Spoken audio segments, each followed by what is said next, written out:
Assalamualaikum warahmatullahi wabarakatuh. Bismillahirrahmanirrahim.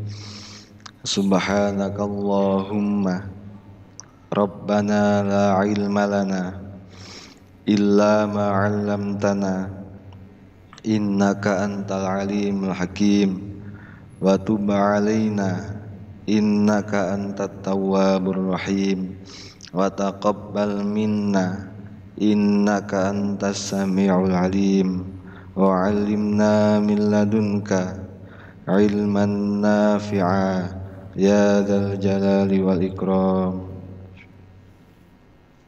Al-Fatihah.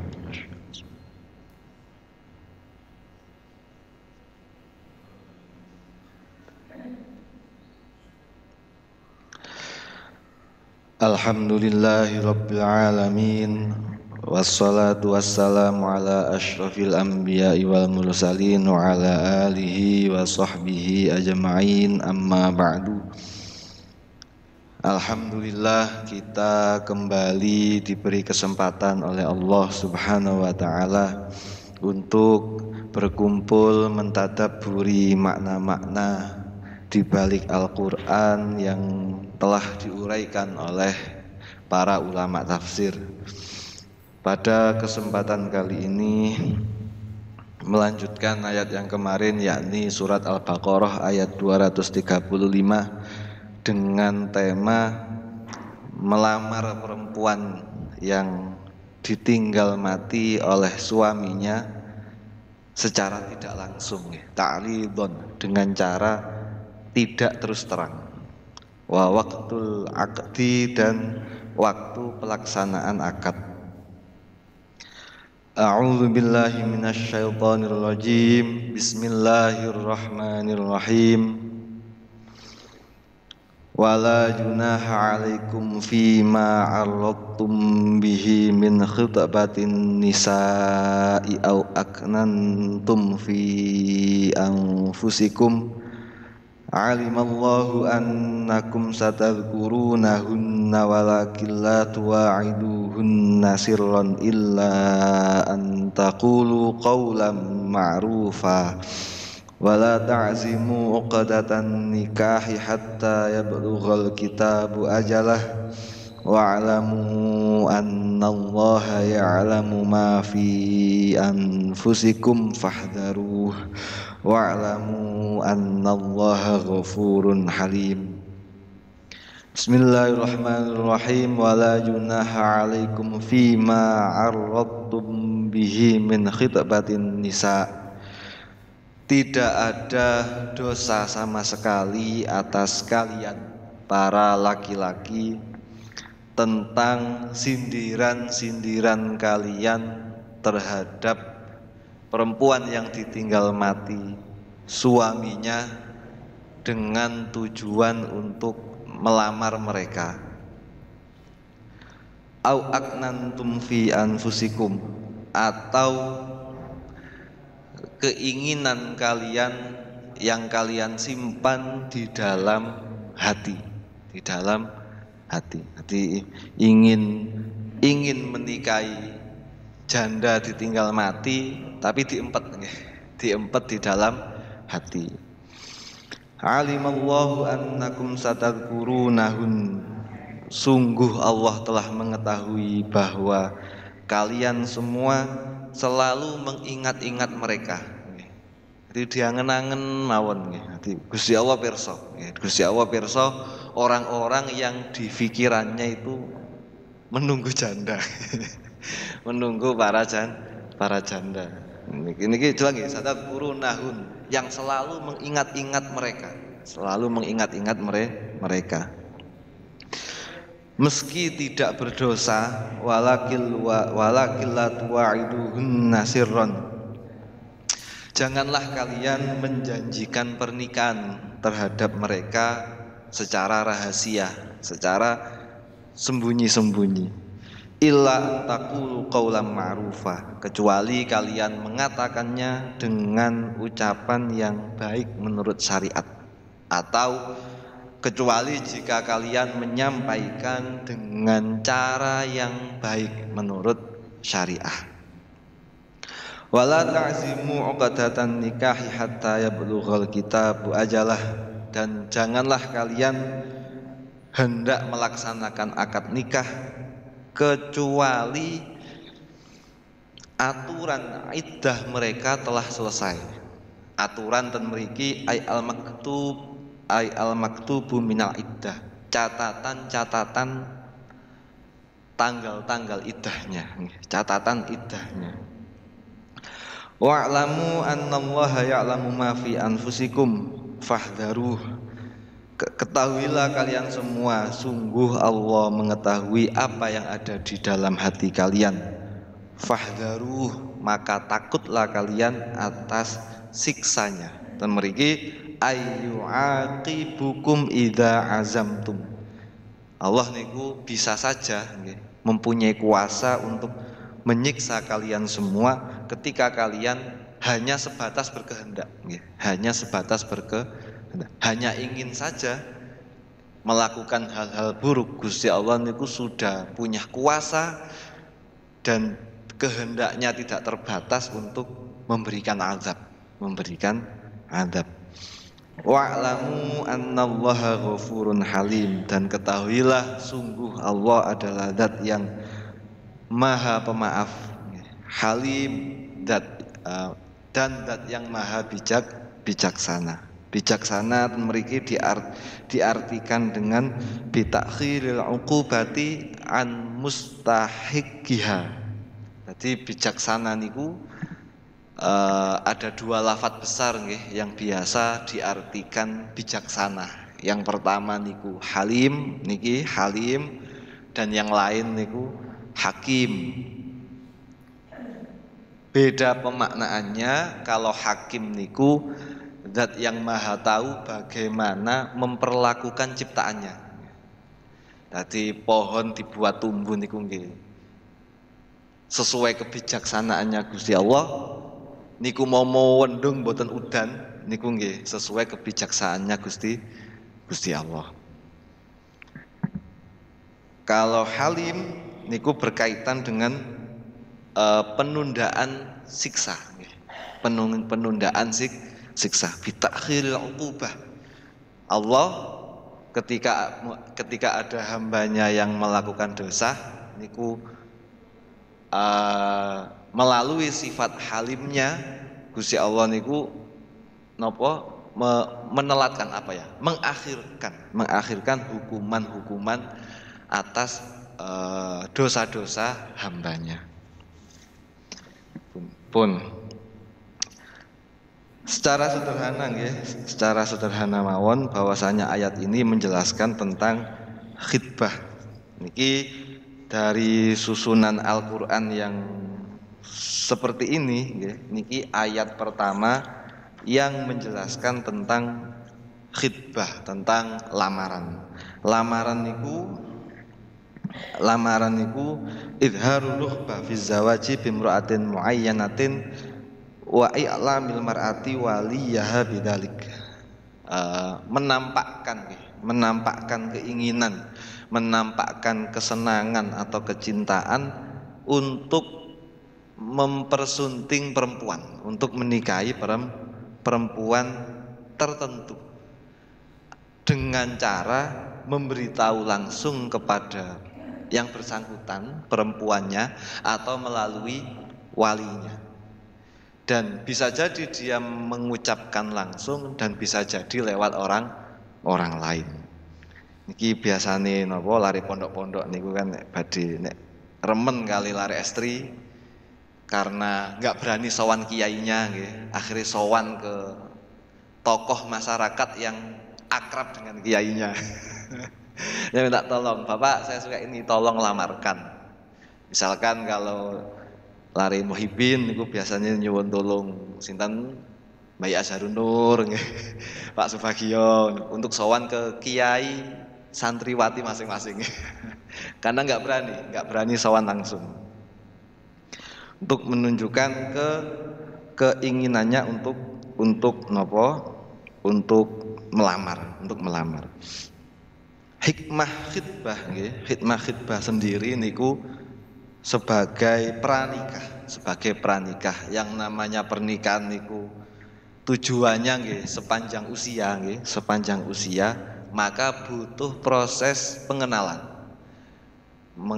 pengenalan tapi mboten sing pengenalan sampai sedetail mungkin mboten nggih pengenalan sekedar permukaan biasanya sak mangke dimaknani ta'aruf ngoten nggih dimaknani ta'aruf pun sekarang sudah maknanya melebar. Banyak yang memaknai ta'aruf niku pacaran nggih. Di ta'aruf sama dengan pacaran. Ya secara terjemahan sama nggih, sama proses saling mengenal. Tapi tentu secara istilah konotasi pacaran niku nggih terhadap hal-hal yang negatif. Sedangkan ta'aruf niku mboten ngobrol langsung biasanya, tapi lewat orang lain. Misalkan ada satu laki-laki ingin menikahi remen kali perempuan itu takok tonggo-tonggo. Perempuan itu gimana? Gayae marung teng tonggoe padahal mengawasi. Mengawasi. Atau lewat teman-teman terdekatnya. Wonten kasus niku ten pondok niku lucu.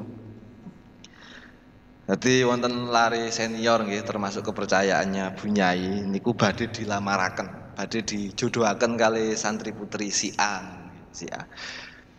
Ternyata si santri putra ini mboten seneng, tapi seneng ambek rencangi si A. Akhirnya mencari informasi tentang temannya si A niku ketika ditimbali Bu Nyai. Kamu tak nikahkan sama si A. Ngapunten Bu Nyai, kalau temannya pripun? Kalau temannya pripun dan seterusnya. Lah khitbah menjadi penting ya. Khitbah menjadi penting dijelaskan oleh Al-Qur'an apalagi di awal-awal ayat tentang perkawinan niku untuk mengurai kesalahpemahaman. Nah, zaman jahiliyah dulu khitbah niku hampir sama dengan perkawinan. Jadi lamaran sama dengan perkawinan. Dadi pun angsal jalan-jalan pun angsal nggih. Jalan-jalan bareng niku sampun angsal. Terus laki-laki lain tidak boleh melamar si perempuan, enggak boleh Mas. Pokoknya pun koyok miliknya, sudah seperti miliknya. Lah, temriki dijelaskan bahwasanya walaisat al-khitbatu zawajan. Bahwasanya khitbah niku sama sekali tidak sama dengan perkawinan. Itu hanya komitmen menuju perkawinan yang nanti yang di dalam khitbah itu untuk pengenalan nggih namine badhe nikah nggih kenalan, minimal kenal namanya ya, minimal tahu namanya, minimal ngertos teh gawenane niku legi napa mboten. Tiang-tiang sepah. Nah, di dalam situ kemudian lahir beberapa konsep tentang muqaddamatun nikah, pranikah. Diawali dengan khitbah, kemudian ada nazar. Kalau kita sudah mencari informasi lewat tetangganya, lewat temannya, lewat orang tuanya, lewat kakeknya dan sebagainya, kok belum puas, maka si calon pengantin ya, orang yang khitbah tadi itu boleh untuk melihat. Nah, melihat itu pun napa nggih solusi terakhir untuk mengenali calon istrinya, melihat. Dan lihat pun niku terbatas wajah dan telapak tangan. Kados ngeramal ngoten, tangannya diwasi. Garisnya pripun ini? Garis tangannya menggok ten pundi niki. Dilihat telapak tangan dan wajahnya. Di antara ulama wajah niku terbatas mata ya, terbatas mata. Tapi kalau Imam Syafi'i boleh seluruh wajah. Dan itu enggak boleh berduaan, harus didampingi oleh wali atau saudaranya si istri. Si calon istri, misalkan sesama perempuan ya, saudara perempuannya atau walinya. Seandainya si laki-laki tidak bisa, kan niku wonten ilmu niku ilmu firasah. Ilmu firasah niku ilmu napa nggih? Mengetahui karakteristik orang lain melalui gestur tubuhnya, melalui cara bicaranya dan lain sebagainya. Kalau dia tidak mempunyai kemampuan ilmu firasah, maka dia boleh membawa orang lain yang ahli dalam membaca hal tersebut. Ningali wajah mawon, oh tangannya kasar, berarti nek ngegem duit rapet. Kira-kira seperti itu. Dilihat matanya, wajahnya dan lain sebagainya. Niku pun napa nggih? Penggawene tiyang sepah-sepah nggih. Sing ngerti, oh iku bentuk pipinya seperti ini, bentuk hidungnya dan macam-macam. Kula seneng carane adik kula. Mas boleh bojo sing pesek. Ya kena apa? Pesek niku hoki terus. Oh, hoki. Kula ngandel mawon. Adik kula sing S3, kebetulan adik kula sing S3 iku nggih pesek. Ya, nggih pesek niku. Mulai melihat sejauh mana boleh melihat. Hanya wajah dan telapak tangan itu pun tidak boleh disertai syahwat, syahwat. Bahkan wonten misale saking malunya atau pertama kali ketemu kemudian sang calon istri nangis. Nah niku dipertanyakan, niki nangis karena terharu napa nangis karena takut ya. Niku sampai ada Abdul Wahab Khalaf mengatakan dilihat suhu air matanya. Kalau air matanya dingin itu berarti dia tidak mau, takut. Intinya nggak mau melangsungkan perkawinan. Tapi kalau air matanya hangat berarti dia niku terharu. Nggak bisa jawab terus terharu. Nggih napa nggih ngoten? Nggih mboten ngertos ya. Ngoten bisa dicek ke putrinya masing-masing ya. Ke putrinya masing-masing. Kemudian hukum konsepsi fikih yang lain yang mengatur pasca khidbah dan sebelum khidbah niku khidbah atas khidbahnya orang lain. Mengkhidbah perempuan yang sudah dikhidbah. Kira-kira seperti itu.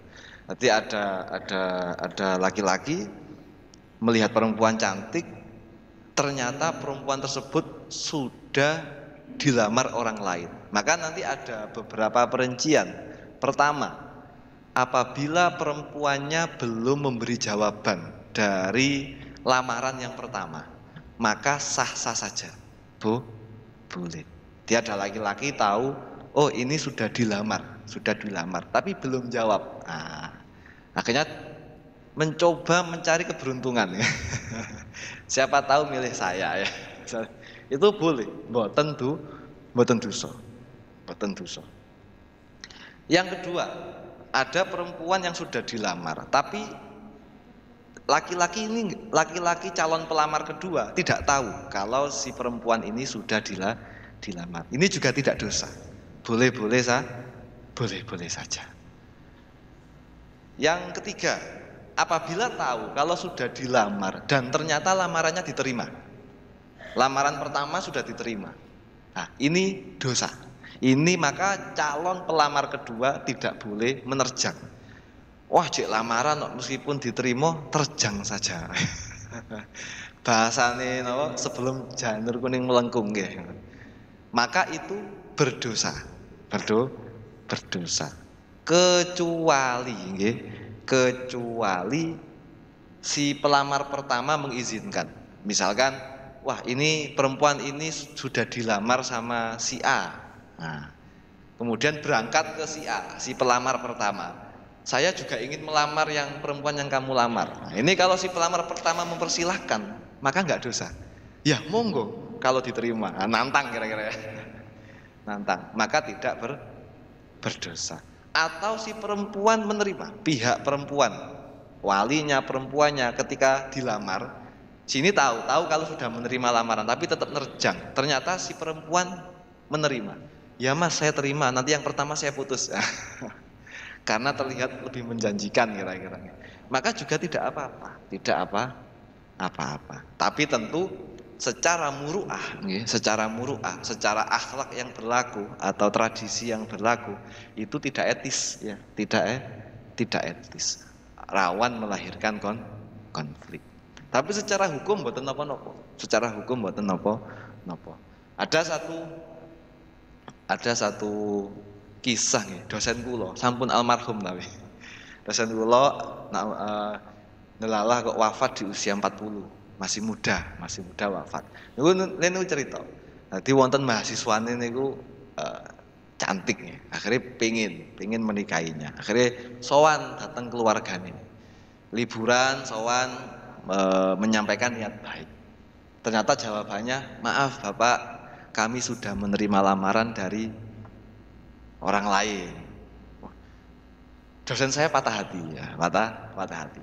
Pulang akhirnya hari-hari dijalani dengan murung. Ternyata Mbak Jamal niku peka. Dosen saya dipanggil. Lapo Kang.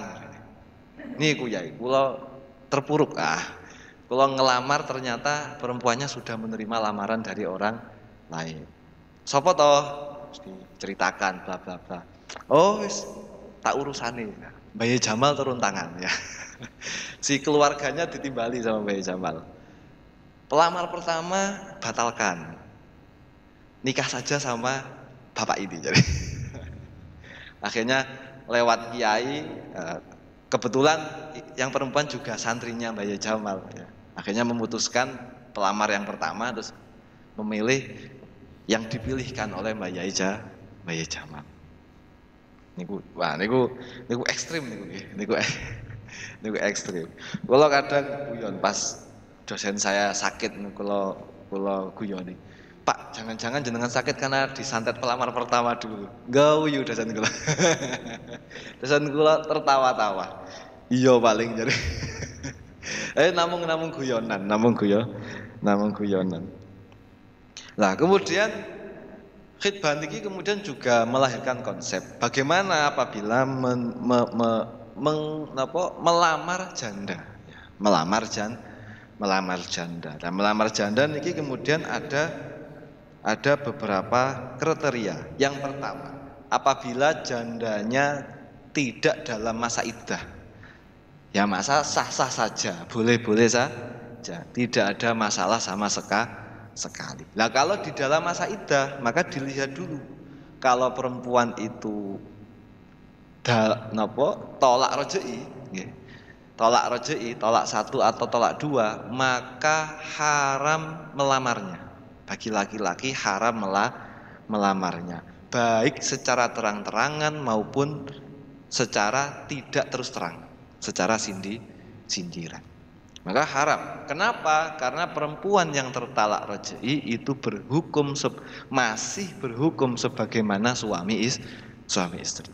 Dia proses lepas ya, ikatannya itu proses lepas. Apabila tolak bain, maka niki bahas yang di dalam masa iddah gitu. Apabila perempuan itu janda yang talak bain atau janda yang ditinggal mati, maka boleh melamarnya, tapi tidak secara terang-terangan. Disindir-sindiri mawon nggih, disindir-sindiri mawon. Nah, Kanjeng Nabi ngasih contoh ya. Kanjeng Nabi niku praktek memberi contoh. Wah, niki kalau termasuk keistimewaan Kanjeng Nabi nggih. Rela nggih, sabar dijadikan kelinci percobaan oleh Gusti Allah. Kiai mboten wonten sing wonten kaya ngoten. Mboten Nabi Muhammad mboten mungkin. Satu kasus Nabi niku enggak ada istri namanya Ummu Salamah. Nah, Ummu Salamah niki dinikah oleh Nabi melalui proses ayat ini. Nah, melalui proses melamar secara tidak langsung, secara sindiran. Jadi Ummu Salamah niku ketika suaminya meninggal niku sowan kepada Kanjeng Nabi. Ya Rasul, Abu Salamah meninggal, suami saya meninggal. Kemudian Nabi niku mengajarkan ngenten. Kuli, kamu berdoalah. Tirukan doa saya. Allahumma gfirli walahu wa aqibni, dalam riwayat lain wa awwidni minhu uqba hasanatan. Ya Allah, maafkanlah aku dan juga Abu Salamah. Nah, dan juga suami saya. Dan napa nggih? Dan berilah saya ganti suami saya dengan ganti yang lebih baik. Ganti yang lebih baik. Nanti dikasih doa kayak gitu sama kanjeng Nabi. Sama ndonga, Allahumma gfirli walahu. Minta maaf, mintakan maaf suamimu dan mintalah ganti suami yang lebih baik. Nabi sama senyum-senyum. Setelah sekian lama, nggih, fakolat, kemudian setelah sekian lama Ummu Salamah cerita, fakultu nelalah fa'a qabaniyallahu man huwa khairul li minhu Muhammadan. Delalah ternyata Gusti Allah mengganti Abu Salamah dengan Nabi Muhammad. Di satu riwayat lain napa Ummu Salamah niku mengadu sedih karena suaminya sudah meninggal. Ini proses menjalani masa iddah. Kalau yang doa tadi itu masih awal-awal ditinggal wafat. Ketika proses menjalani masa iddah, Ummu Salamah nggih napa sambatan ngene Kanjeng Nabi. Intinya Ummu Salamah niku konsultasi. Saya ini sudah ditinggal mati Abu Sufyan, saya ingin punya suami lagi ya. Kira-kira suami yang baik itu siapa? Nah, Nabi jawab, kriteria suami yang baik-baik ya. Suami yang baik itu A, B, C, D, kemudian diakhiri dengan ana Rasulullah wa ana khairu mintum. Saya itu Rasulullah dan saya lebih baik dari orang-orang yang saya sebutkan tadi. Niku kan nyindir. Aduh, saya akan menikahimu. Coba kalau seandainya saya yang seperti itu, wah berapa orang yang menghujat ya. Berapa orang yang menghujat. Apalagi kasusnya Nabi Muhammad dengan Ummu Salamah. Kalau sekarang misalkan ada kiai sama santrinya janda, sambat, yai ngenten, kemudian nyindir ngeten ya. Niku napa mboten dihujat kiai ini. Dan Nabi Muhammad niku secara sosial sudah siap dihujat oleh umatnya. Nah niku salah satu manifestasi ayat laqad ja'akum rasulun min anfusikum anittum alaihi rasulun min anfusikum azizun alaihi ma anittum. Bahwasanya Rasulullah adalah sosok yang siap menerima hal-hal yang menyusahkan umatnya. Nabi menggantikan kesusahan umatnya, menanggung resiko yang apabila dilakukan umatnya pasti akan menjadi berat. Nah, contoh tadi menjadi percontohan melamar dengan cara tidak langsung. Ada pertanyaan kemudian, apakah memberi hadiah kepada janda yang masih dalam masa iddah itu termasuk melamar yang terang-terangan? Secara garis besar Nabi Muhammad mengatakan hadiah tidak termasuk melamar secara terang-terangan. Hadiah mawon, mboten sing sambil ngomong diberi cincin, maukah menjadi istriku. Lah ini kan terang-terangan. Misalnya ngesakno nyangoni anake, ngasih sumbangan ngasih derman santunan janda misalkan, santunan janda dan sebagainya. Secara tidak langsung memberikan zakat, tapi wong iku wis ndikeki zakat. Niku kan indikasi, maka diperbolehkan. Atau aknantum fi anfusikum, diem mawon, seneng tapi diem mawon. Cangkruan nang ngarep omahe ya. Cangkruan teng ngarep omahe. Nek Yai Sarfuddin nek contoh gak dosa cung. Awakmu nek seneng rondo terus awakmu riwariwi ya. Nang ngarep omahe rondo gak dosa. Tapi nek awakmu gak ngomong ya kedisian kancamu ya. Kedisian kan niku ceritane Mbah Yai Sarfuddin. Niki alimallahu annakum satadkurunahunna. Ya Gusti Allah tahu kalau kamu selalu memikirkan janda-janda tersebut. Oleh sebab itu ya lakukan saja. Toh mboten dosa. Yang dosa niku walakil la tu'iduhun nasirron. melakukan memberikan janji pernikahan langsung, Dek, nanti kalau masa idahmu selesai, tenang saja, kamu akan saya nikahi. Dan ngomongnya empat mata, maka itu tidak diperbolehkan. Atau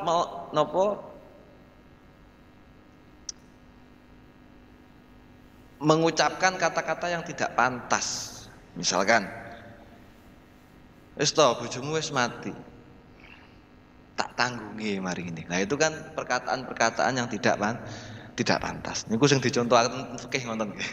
Mengatakan kalau suamimu sudah enggak ada, kamu sudah enggak ada yang tanggung jawab, siapa lagi yang mau bertanggung jawab atasmu kecuali saya. Nah, itu kan perkataan yang tidak baik. Niku mboten angsal. Hatta ya bulughul kitabu ajalah. Niki menceritakan tentang catatan-catatan catatan iddah. Nanti ada hubungannya dengan haid, Intinya gini. Perempuan menurut Kanjeng Nabi Nabi niku sering sekali mewanti-wanti tentang haid. Misalkan ada hadis yang mengatakan kenapa mayoritas perempuan niku masuk neraka, mengapa penghuni neraka niku mayoritas perempuan? Nabi menjawab karena perempuan niku akalnya separuh laki-laki, agamanya juga separuh laki-laki. Bukan karena intelektualitasnya di bawah laki-laki, mboten, tapi karena secara zahir mereka ada haid. Secara sosial juga ada stereotip nggih. Akhirnya ibadah nggih paling sedikit 15 hari, paling banyak nggih 29 hari selama 1 bulan. Pasti ada liburnya. Dan itu selalu diwanti-wanti oleh Kanjeng Nabi. Kenapa? Karena perempuan mempunyai potensi tidak jujur atas haidnya, haidnya atau atas iddahnya. Itu rentan tidak jujur.